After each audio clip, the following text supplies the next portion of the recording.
The red words of Jesus. మన బైబిల్స్లో కొన్నిట్లో red లెటర్స్తో ఉంటాయి కదా కొన్ని అక్షరాలు. ఎస్పెషల్లీ నూతన నిబంధనలో యేసుక్రీస్తు వారు మాట్లాడినటువంటి మాటల్ని ఎర్ర అక్షరాలతో చూపిస్తూ ఉంటారు.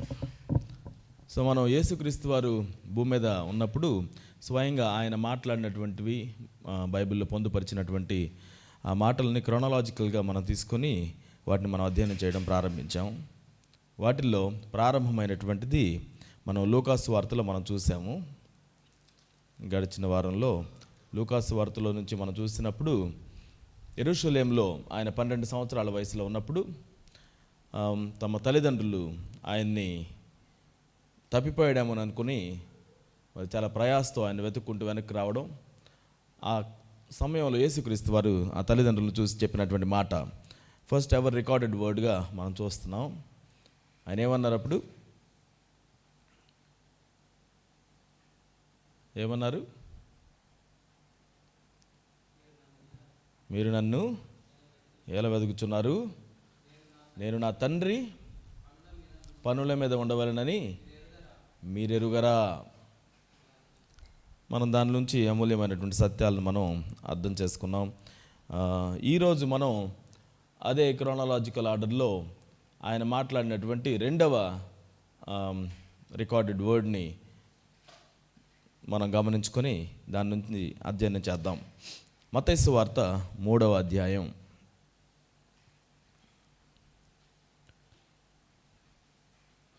13వ వచనం నుండి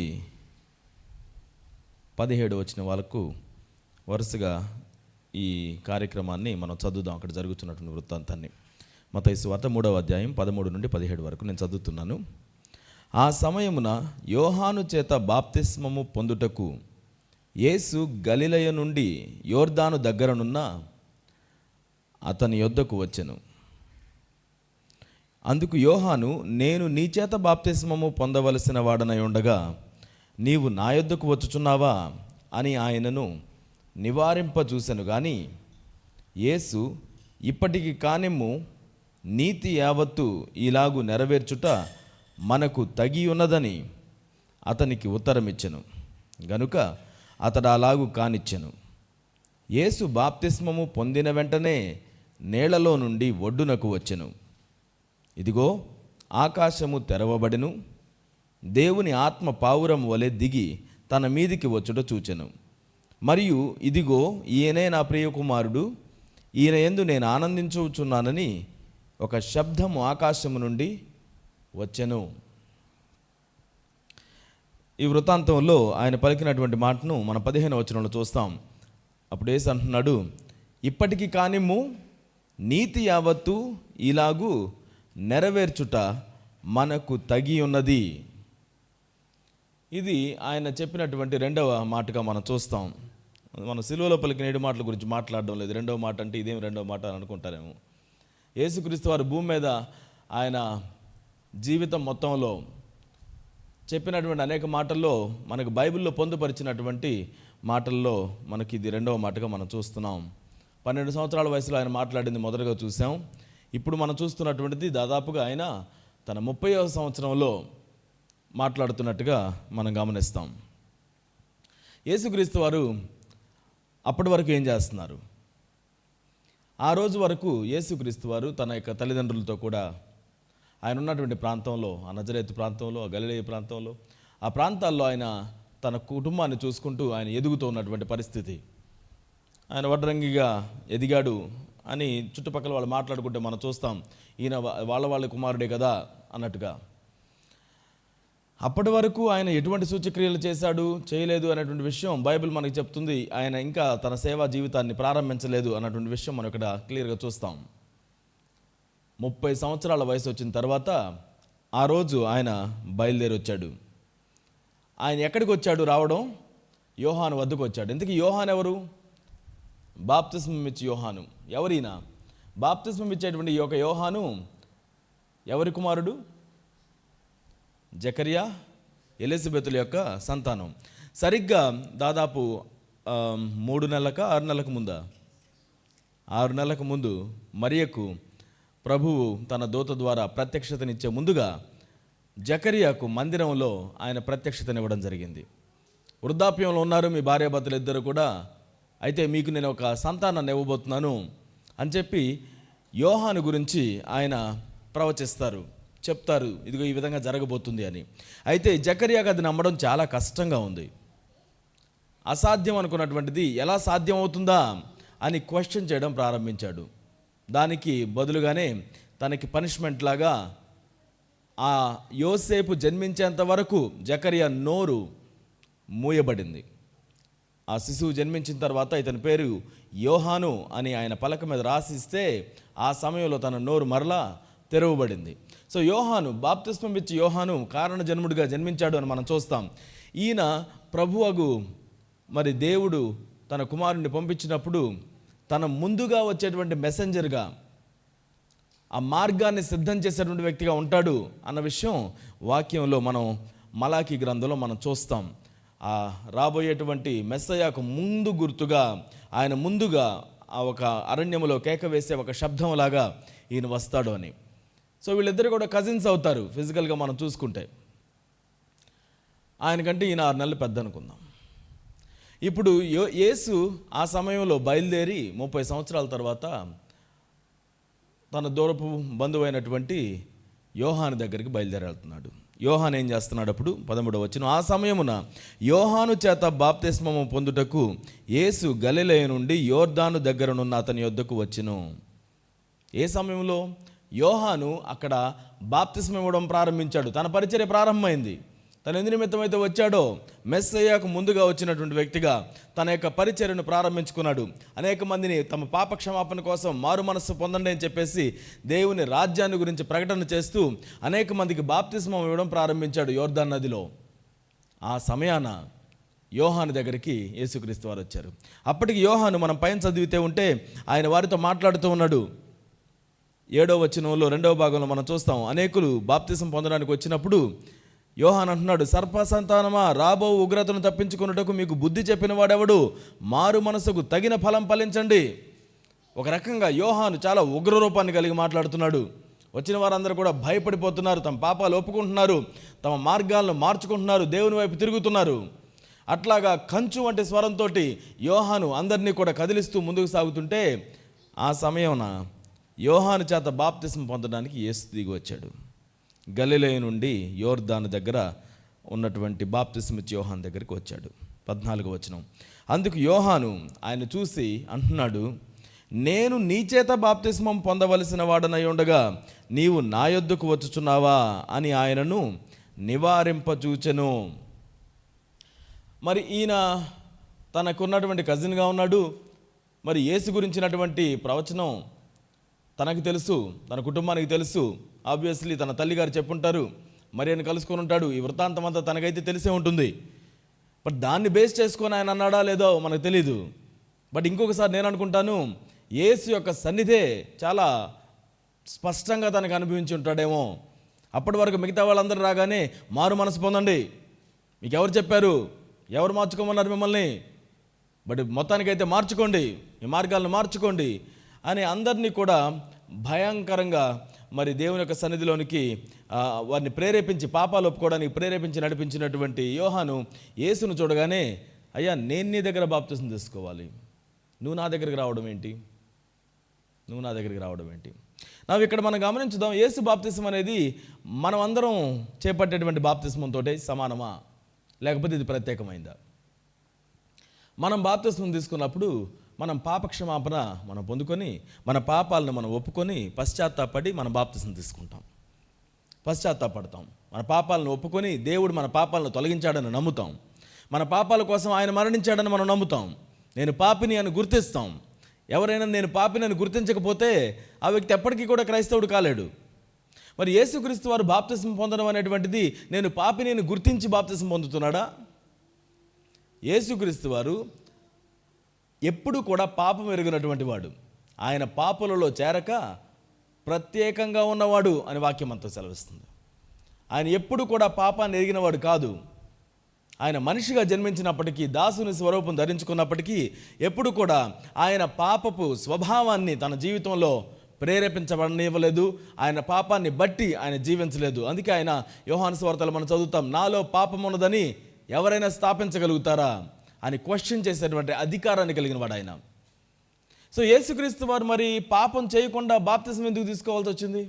అవసరం ఏంటి? మిగతా వాళ్ళందరికంటే అవసరం వచ్చింది, మీరు మారు మనసు పొందండి, మారు మనసు తగిన ఫలాన్ని మీరు ఫలించండి అని చెప్పేసి అందరితో చెప్తున్నాడు యోహాన్ గారు. బట్ యేసు వద్దకు వచ్చేటప్పటికి ఈయనకు బాప్తిజం తీసుకోవాల్సినటువంటి అవసరం ఏమి ఏర్పడింది? బహుశా దీని విషయంలోనే యోహాన్ కూడా, నీకెందుకు బాప్తిస్మో, నేను మాత్రం పాపిగానే ఉన్నాను, బట్ నీకు అది అవసరం లేదు, నీలో ఏ పాపము లేదు. యేసుక్రీస్తు వారు పాప క్షమాపణ కోసం బాప్తిజం తీసుకున్నాడని నేను అనుకోను. దీనికి రెండు రకాల కారణాలు ఉంటాయి. చాలామంది అంగీకరించేటువంటిది ఏంటంటే, ఆయన ఒక మనిషిగా వచ్చాడని, ఆయన తన యొక్క పాపాల కోసం తను మరణించి తిరిగి లేవబోయేటువంటి అనుభవాన్ని దృష్టిలో పెట్టుకొని సాదృశ్యంగా ఆయన బాప్తిజం తీసుకున్నాడు. ఒక మనిషి చేత, ఒక పాపి చేత ఐడెంటిఫై చేయబడ్డాడు. ఎవరైతే బాప్తిజం ఇస్తున్నారో ఆ బాప్తిజం ఇచ్చే వ్యక్తి తీసుకునే వ్యక్తిని ఐడెంటిఫై చేస్తున్నట్టుగా, ఒక పాపి మరొక పాపిని ఐడెంటిఫై చేయడానికి గుర్తుగా ఈయన బాప్తిజం తీసుకొని ఉంటాడు. రాబోతున్నటువంటి రక్షణకు గుర్తుగానే బాప్తిజం తీసుకొని ఉంటాడు అని చాలామంది అనుకుంటారు. అయి ఉండొచ్చేమో. ఇంకా 1-2 కారణాలు నేను చెప్తాను. అదే సమయంలోనే యేసుక్రీస్తు వారి యొక్క పరిచర్య ప్రారంభమవుతుంది. అప్పటి వరకు ఆయన సేవా పరిచర్య అనేటువంటిది ప్రారంభం కాలేదు, బహిరంగ పరిచర్య. ఈ బహిరంగ పరిచర్యకు ఇదే నాందిగా మనం చెప్పుకుంటాం. ఇది ఒక తన యొక్క మరలా నెక్స్ట్ లెవెల్కి వెళ్ళడానికి సంబంధించింది అయి ఉండొచ్చు. నేను ఇదిగో ఇక నుండి నేను దీన్ని ప్రారంభిస్తున్నాను అని ఐడెంటిఫై చేయడం. It is very interesting. ఆయన ఇది చేసిన తరువాత, బాప్తిస్మం పొందిన తరువాత ఈయన మెస్సయ్యగా గుర్తించబడడం మనం అక్కడ చూస్తాం. యేసు మెస్సయ్యగా గుర్తించబడడం. నేను అనుకునేటువంటి ఒక ప్రధానమైన కారణం చెప్తాను, యేసు బాప్తిస్మం తీసుకోవడానికి సంబంధించి.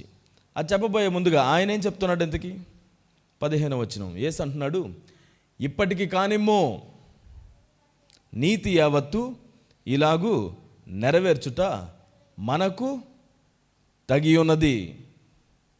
నాకు కూడా నువ్వే బాప్తిస్మం ఇవ్వడానికి యోగ్యుడు అని కానీ, లేకపోతే నువ్వు చేయొచ్చులే పర్లేదు కానివ్వు అనేదానికి బదులుగా ఆయన అంటున్నాడు, ఇప్పటికైతే ఇది జరగాలి, ఇది జరగనివ్వు.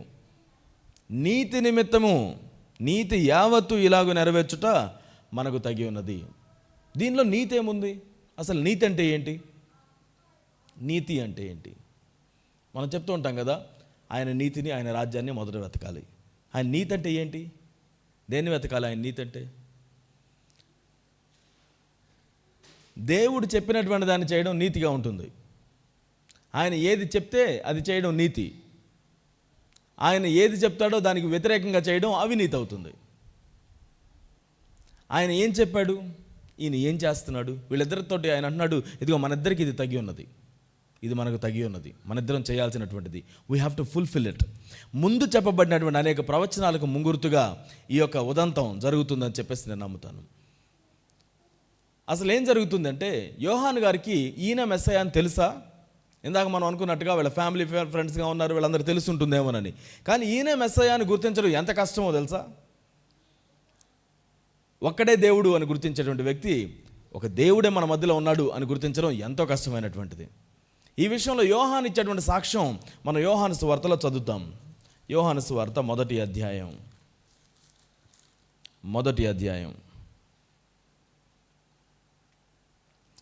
29వ వచనం నుండి చదువుతున్నారు అండర్స్టాండింగ్ కోసం. మరునాడు యోహాను యేసు తన యొద్దకు రాగా చూచి, ఇదిగో లోక పాపమును మోసుకొని పోవు దేవుని గొర్రెపిల్ల, నా వెనుక ఒక మనుషుడు వచ్చుచున్నాడు, ఆయన నాకంటే ప్రముఖుడు గనుక నాకంటే ముందటివాడాయనని నేను ఎవరిని గూర్చి చెప్పితినో ఆయనే ఈయన, నేను ఆయనను ఎరుగనైతిని. ఇది గమనించండి, యోహాను ఇస్తున్నటువంటి టెస్టిమనీ. ఆయన అంటున్నాడు, నేను ఆయనను ఎరుగనైతిని, నాకు తెలియదు ఆయన ఎవరో, కానీ ఆయన ఇశ్రాయేలుకు ప్రత్యక్షమగుటకు నేను నీళ్లల్లో బాప్తిస్మం ఇచ్చుచూ వచ్చి తినని చెప్పాను. యోహాను ఎందుకు బాప్తిస్మం ఇస్తున్నావు అంటే తనకున్నటువంటి రీజన్ ఏంటో తెలుసా? మెస్సయ్య వస్తాడు, ఇశ్రాయేలుకు ఆయన ప్రత్యక్షం అవ్వాలి. ఆయన ఇశ్రాయేలుకు ప్రత్యక్షం అవ్వడానికి నేను నీళ్లలో బాప్తిసం ఇస్తున్నా. యోహానుకు ఉన్నటువంటి పర్పస్, ఇశ్రాయేలుకు మెస్సయ్య ప్రత్యక్షం అవ్వాలి, అప్పటి వరకు నేను బాప్తిసం ఇస్తాను. ఆయన ప్రత్యక్షం అవడమే నా బాధ్యత. మరియు యోహాను సాక్ష్యం ఇచ్చుచు 32వ వచనం, ఆత్మ పావురము వలె ఆకాశము నుండి దిగివచ్చుట చూచితిని, ఆ ఆత్మ ఆయన మీద నిలిచెను. నేను ఆయనను ఎరుగనైతిని గాని నీళ్లలో బాప్తిస్మమిచ్చుటకు నన్ను పంపినవాడు నీవెవని మీద ఆత్మ దిగివచ్చుట చూచుతువో. ఇది గమనించండి. నేను ఆయనను ఎరుగనైతిని కానీ ఆయన నాకు తెలీదు, ఈయన మెస్సయ్య నేను గుర్తించలేదు, కానీ నీళ్లలో బాప్తిస్మమిచ్చుటకు నన్ను పంపినవాడు నీవెవని మీద ఆత్మ దిగి నిలుచుట చూతువో ఆయనే పరిశుద్ధాత్మలో బాప్తిస్మమిచ్చువాడని నాతో చెప్పెను. ఈయనే దేవుని కుమారుడని నేను తెలుసుకొని సాక్ష్యమిచ్చి తిననెను. నేను అంటున్నాడు, నన్ను పంపించిన ఆయన ఉన్నాడు బాప్తిస్మం ఇవ్వమని. ఆయన పంపించిన ఆయన ఏమన్నాడంటే, నువ్వు ఎవరి మీద అయితే ఆత్మ దిగి రావడం నువ్వు చూస్తావో ఆయన్ని నేను పంపించాను, దానికి నువ్వు సాక్షివి. ఇది యోహాను ఆ రోజు యేసునకు బాప్తిస్మం ఇచ్చిన తరువాత ఆయన గుర్తించినటువంటి విషయం. తన జీవితానికి ప్రాముఖ్యమైనటువంటి ఉద్దేశం అది ఏంటంటే, నువ్వు మెస్సయ్య ముందుకు వెళ్ళాలి, నువ్వు బాప్తిస్మం ఇవ్వాలి. ఎప్పటి వరకు అంటే, ఇదిగో మెస్సయ్య బాప్తిస్మం నీ దగ్గర పొందేంత వరకు. నాకు ఎలా తెలుస్తుంది ఆయన మెస్సయ్య అని? ఆయన బాప్తిస్మం పొందిన తర్వాత ఆయన మీదకు ఆత్మ దిగి రావడం నువ్వు చూస్తావు, అప్పుడు అదే నీకు గుర్తుగా ఉంటుంది అని తను పంపించినటువంటి దేవుడు తెలియజేశాడు. ఇప్పుడు చూడండి, దేవుడు ఏదైతే తెలియజేశాడో అది జరగాల్సినటువంటి అవసరం ఉంది. యేసుండి నాలో ఎలాంటి పాపం లేదు, నేను ఇప్పుడు బాప్తిస్మం తీసుకోను అని చెప్పేసి పక్కకి వెళ్ళిపోతే యోహానికి ఎప్పటికీ తెలిసే అవకాశం లేదు. దేవుడు కోరుకున్నటువంటి దాన్ని చేయడానికి మనిషిగా దిగి వచ్చినటువంటి యేసు ఆ కార్యాన్ని చేయడానికి ఒప్పుకున్నాడు. తనకు అవసరం లేకపోయినా ఆ బాప్తిస్మం, మారు మనస్సు నిమిత్తమై బాప్తిస్మం పొందడం యేసునకు ఏమాత్రమూ అవసరం లేనిదైనప్పటికీ కూడా ఆయన ముంగుర్తుగా మరలా దేవుడు చెప్పిన మాటకు లోబడుతూ ఒక పాపి చేత బాప్తిస్మం పొందాడు. ఆయన లోబడడానికి గుర్తు.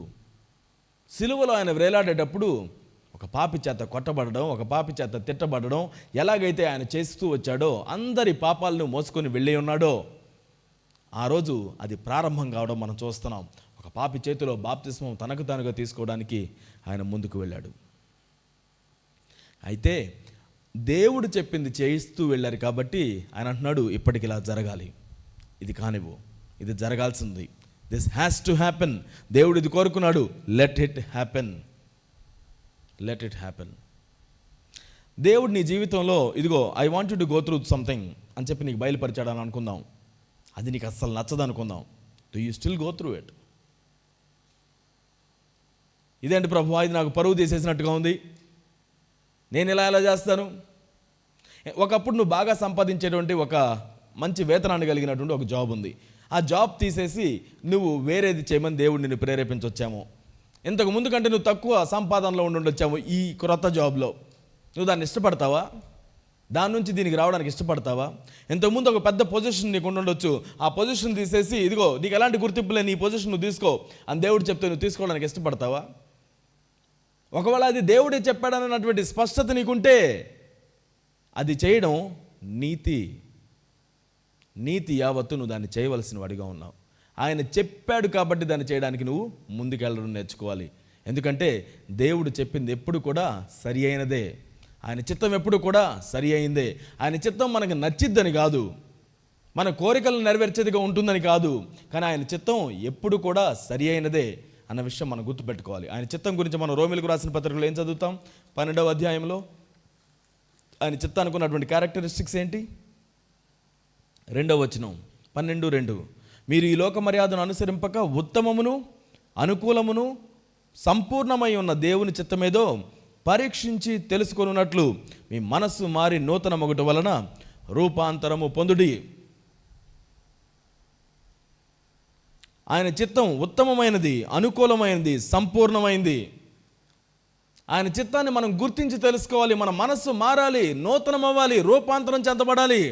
కానీ యేసుకు ఇలాంటి రూపాంతరం అవసరం లేదు.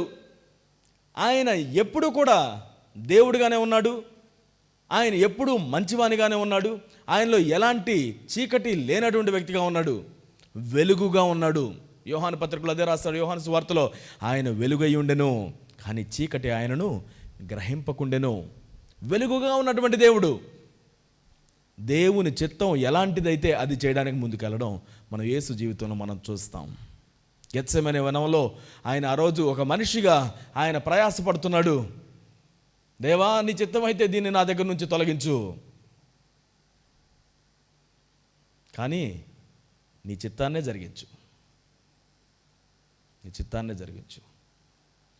అది నాకు కష్టంగా ఉంది, కానీ నీ చిత్తానికి నేను లోబడతాను. ఆయన దగ్గర నుంచి మనం నేర్చుకుందాం. దేవుడు నేను ఏం చేయమంటే అది నీకు తక్కువగా అనిపించవచ్చు, రాంగ్గా అనిపించవచ్చు, లేకపోతే ఇంకో రకంగా అనిపించవచ్చు.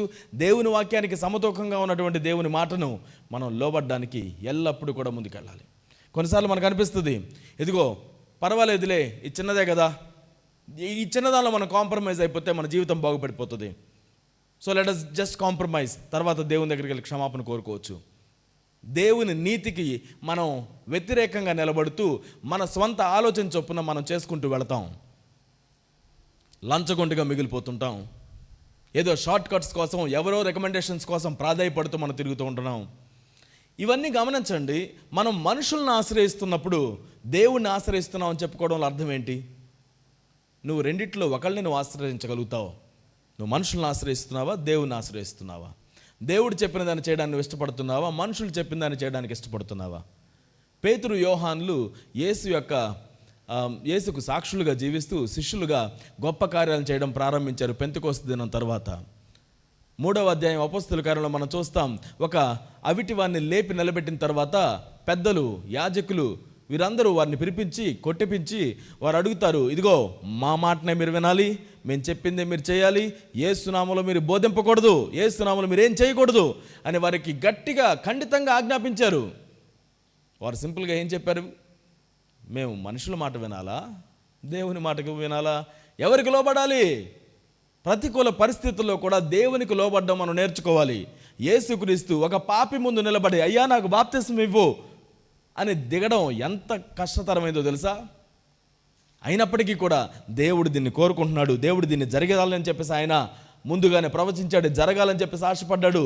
అది ఖచ్చితంగా జరగాలి, జరగనిమ్ము, నీతి యావత్తు జరగనిమ్ము అని ఆయన ఒప్పుకున్నాడు.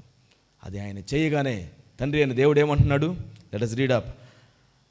యేసు బాప్తిస్మము పొందిన వెంటనే, ఆయన అవకాశం ఇచ్చిన వెంటనే యోహానికి చెప్పాడు, సరే ఇలా కానిమ్ము అని చెప్పగానే మరలా యోహాను వాదులాడలేదు ఈ విషయం. ఆయన అలాగూ కానిచ్చాడట. యేసు బాప్తిస్మం పొందిన వెంటనే నీళ్లలో నుండి ఒడ్డునకు వచ్చెను. ఇదిగో ఆకాశము తెరవబడెను. నీళ్లలోనికి వెళ్ళి బాప్తిస్మం తీసుకున్నాడు యేసుక్రీస్తు వారు. నీళ్లలోంచి బయటకు వచ్చారు. ఒడ్డుకు రాగానే ఆకాశం తెరవబడింది. మనం ఏదో చెప్తున్నాం, ట్రెజర్ హంట్స్లో ఎక్కడో ఉంటుంది, ఇక్కడ ఏంటది కీ ఎక్కడో ఉంటుంది, ఈ పజిల్లో కీ ఎక్కడ ఉంటుంది, ఇది కదిలించగానే మొత్తం మారిపోతుంది, మొత్తం కదిలిపోతుంది, ఏదో ఓపెన్ అయిపోతుంది అని మనం చెప్తుంటాం చూడండి. అలానే ఇక్కడ ఒక కీ కనిపించినట్టుగా ఉంది. యేసు బాప్తిస్మం ఇక్కడ తీసుకొని ఆయన బయటికి రాగానే ఆకాశం ఓపెన్ అయిపోయింది, ఒక మార్గం ఓపెన్ అప్ అయిపోయింది.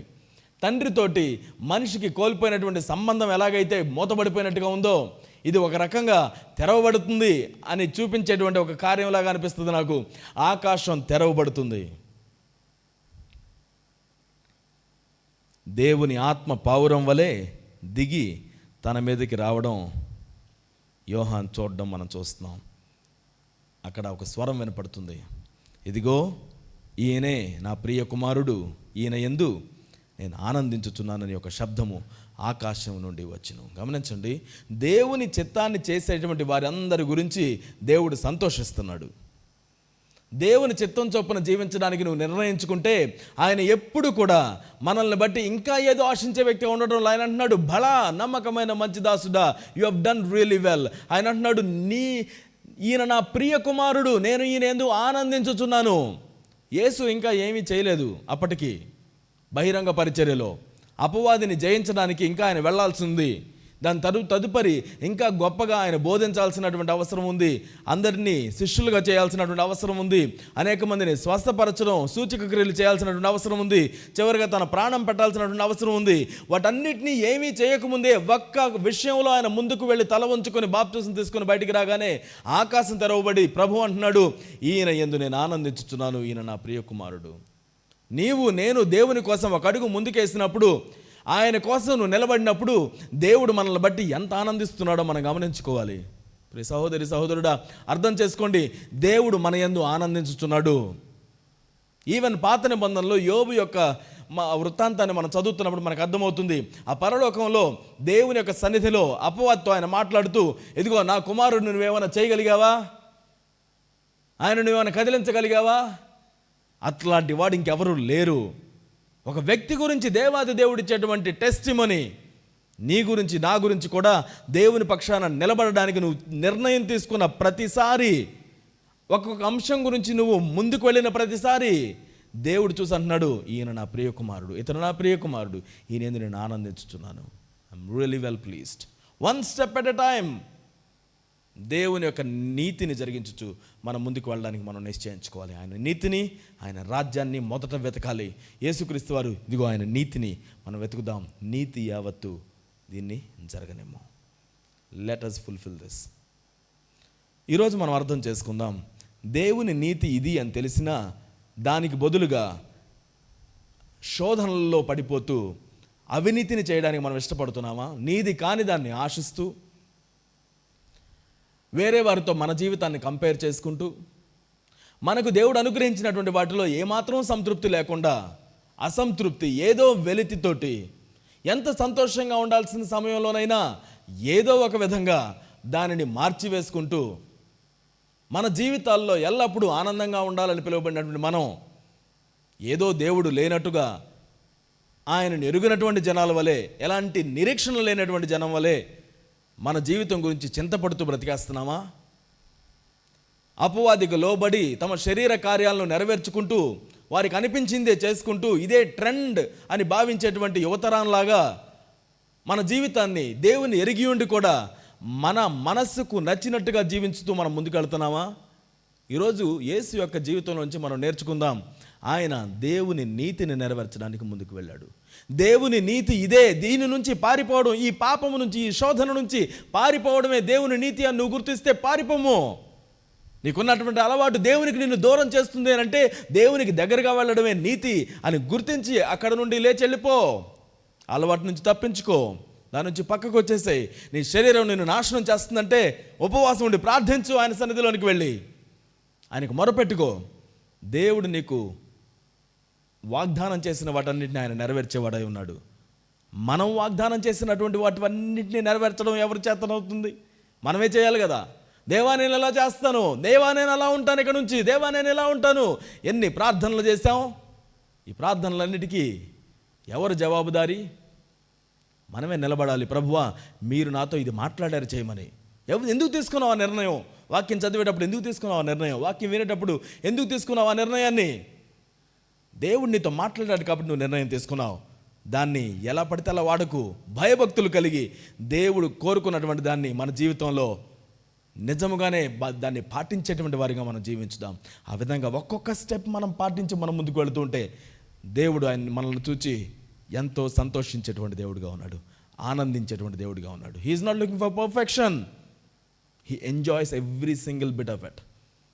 ఒక చిన్న పిల్లవాడు తను చేసేటువంటి ప్రతి చిన్నటువంటి యాక్టివిటీస్ ద్వారా తన తల్లిదండ్రులకు ఆనందాన్ని తీసుకొచ్చినట్టుగా దేవుడు మనల్ని చూసి ఆనందించేటువంటి దేవుడిగా ఉన్నాడు.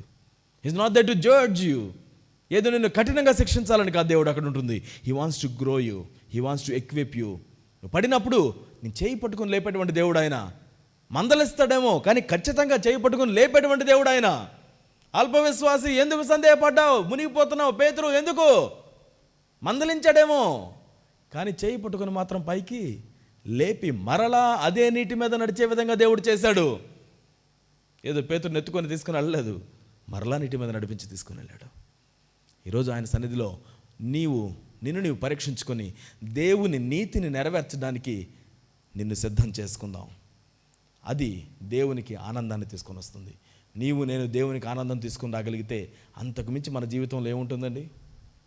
అది గొప్ప ధన్యత. ఈ సమయంలో ప్రార్థన చేసుకుందాం.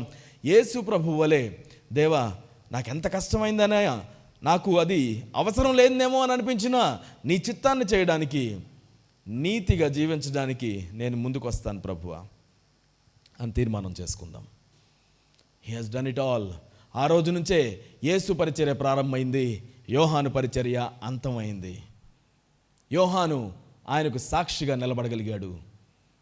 దేవుడు చేసినటువంటి కార్యాన్ని ఆయనే మరలా చెప్తున్నాడు. అప్పుడు యోహాను సువార్తలో, ఇదిగో పావురం దిగి రావడం నేను చూశాను, పావురం వలె ఆత్మ దిగి రావడం, ఇదిగో ఈయనే నేను బోధించినటువంటి వ్యక్తి అని యేసును చూపించి ఆయన చెప్తుంటే, యోహాను దగ్గర ఉన్నటువంటి శిష్యులు వెంటనే గురువును మార్చేశారు. యోహాను దగ్గర నుంచి యేసు దగ్గరకు వచ్చేశారు. ఎందుకంటే యోహానే చెప్పాడు, ఆయన్ని వెంబడించండి, ఆయన నాకంటే గొప్పవాడు. బట్ యోహాను అది చెప్పాలి అని అంటే యేసు దేవునికి లోబడాలి. యోహాను యేసును గణపరచాలి అంటే ముందుగా యేసు దేవుని గణపరచాలి, లోబడాలి. నీతి నిమిత్తం యోహాను నాకు బాప్తిస్మం ఇవ్వు. తర్వాత రోజు నుంచి యోహాను, ఎక్కడున్నాడా యేసు, ఎక్కడున్నాడు, నేను బాప్తిస్మం ఇచ్చిన ఆయన ఎక్కడున్నాడు, ఈయనకి తెలియని కూడా తెలియలేదు. అది అంతా చూసి నిశ్చేష్టుడైపోయాడు. యేసు మాత్రం అప్పుడు అరణ్యంలోనికి వెళ్ళిపోయాడు, అపవాదిని జయించడానికి వెళ్ళిపోయాడు. ఆయన అపవాదిని జయించి మరలా వస్తుంటే అప్పుడు యోహాను మరలా చూసి చెప్తున్నాను, ఇందాక మనం చదివినటువంటి వృత్తాంతం, ఇదిగో ఈయనే లోక పాపములను మోసుకొని పోవు దేవుని గొర్రెపిల్ల. నా పాపాన్ని కూడా ఆయన మోసుకొని వెళ్తాడు. హీస్ గ్రేటర్ దాన్ మీ, హీస్ గ్రేటర్ దాన్ మీ. ప్రార్థన చేద్దాం ఈ సమయంలో. దేవా నీ చిత్తాన్ని జరిగించాలని నేను ఆశపడుతున్నాను. అది నాకు ఎలా కష్టంగా అనిపించవచ్చేమో, అది ఎలా అనిపించినప్పటికీ కూడా నీకు నేను లోబడతాను ప్రభువా. తీర్మానం చేసుకుందామా ఒక క్షణం? What are you going through in life right now? నీవు దేవునితో చేసినటువంటి నిబంధనలను నువ్వు నెరవేర్చేటువంటి వ్యక్తిగా ఉన్నావా ఈ రోజున? ఆయనకు నువ్వేదైతే చెప్పావో, ప్రభువా నేను ఇది చేస్తాను, నువ్వు చెప్పింది ఎందుకు చెప్పావు? దేవుడు ప్రేరేపించాడనే కదా. ఒకవేళ మనిషి ప్రేరేపణ బట్టి నువ్వు అలా చెప్పుంటే దానివల్ల ఏమీ లాభం లేదు. ఒకవేళ దేవుని ప్రేరేపణ బట్టి నువ్వు ఆ నిర్ణయం తీసుకుని ఉంటే, ఆ తీర్మానాలు చేసుకుని ఉంటే, వాటిని చేయకపోవడం ఎవరి అలక్ష్యం? కొంచెం కూడా మనం భయభక్తులు లేకుండా జీవిస్తున్నామా? దేవుని ఎడల భయభక్తులు కలిగి ఉందాం. భయమునంది పాపము చేయకుడి, మీరు పడకల మీద నుండగా ఆయన గురించి ధ్యానం చేయండి అని వాక్యంలో చెప్పబడినట్టుగా మనం ప్రార్థన చేద్దాం ఈ సమయంలో. ప్రభువా నీ ఎడల నేను భయభక్తులు కలిగి జీవిస్తానయ్యా, నాకు సహాయం చేయండి. నీతి నిమిత్తం ఏమి చేయమని మీరు మమ్మల్ని ప్రేరేపిస్తున్నారో మేము దాన్ని చేయడానికి ముందుకు వెళ్తాం ప్రభువా. నీతి నిమిత్తం పోరాడడానికి ముందుకు వెళ్తాం, నీతి నిమిత్తం జీవించడానికి ముందుకు వెళ్తాం, నీతి నిమిత్తం శ్రమనొందడానికి మేము ముందుకు వెళ్తాం. నీవు ఏది చేయమని కోరుతున్నావో అది మాకు ఎలా అనిపించినా నీతి నిమిత్తం, నీతి యావత్తు దాన్ని చేసేవారిగా తీర్మానం చేసుకుంటున్నాం. తీర్మానం చేద్దాం ఈ సమయంలో. దేవునికి లోబడదాం. ప్రభువా మీరు సహాయం చేయండి, మాకు జీవితాల్లో మీ కార్యాలను నెరవేర్చండి. Thank you Jesus.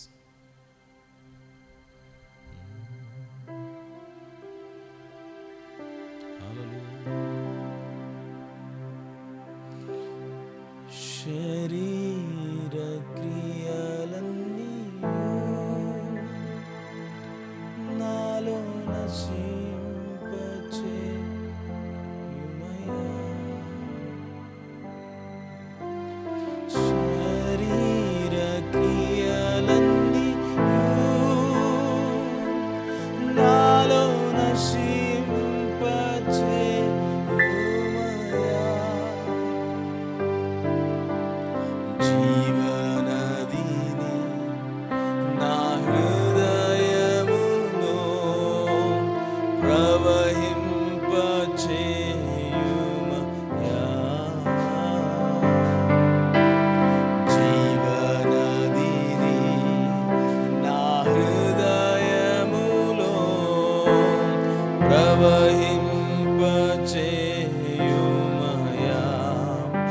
జీవనదిని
మనస్సు మారుట వల్ల రూపాంతరం పొందేవారిమిగా, నీ చిత్తమును మాత్రమే చేసేవారిమిగా ప్రభువా మమ్మల్ని మీరు అభిషేకించవలసిందిగా అడుగుచున్నాను.